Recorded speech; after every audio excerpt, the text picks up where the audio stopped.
लाडक्या बहिणी आता नावडत्या होणार. सावित्रीबाई फुलेंच्या जयंतीनिमित्त राज ठाकरेंचं ट्विट.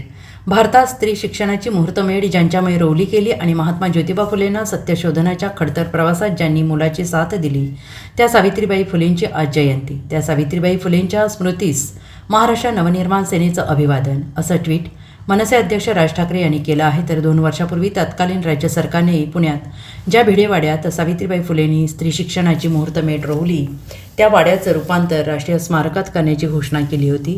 या घोषणेचं तेव्हा आम्ही स्वागत केलं होतं आणि हे स्मारक लवकरात लवकर व्हावं अशी अपेक्षा व्यक्त केली होती. पण एवढ्या मोठ्या महापुरुषांच्या स्मारकांसाठी देखील आपल्याला कायदेशीर लढाया लढाव्या लागतात, हेच दुर्दैव आहे. पण आता हे काम लवकरात लवकर पूर्ण व्हावं हीच अपेक्षा, असे राज ठाकरे यांनी म्हटलंय.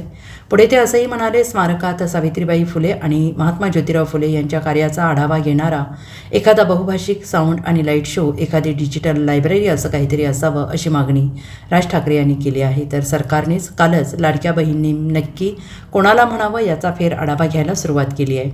निवडणुकीच्या आधी सरसकट लाडक्या असणाऱ्या बहिणी आता नावडत्या आणि लाडकी अशा पद्धतीनं विभागल्या जाणार आहेत असं दिसतं आहे. असं धरसोडपणा स्मारकाच्या बाबतीत दिसू नये असं म्हणत राज ठाकरेंनी सरकारवर निशाणा साधला आहे.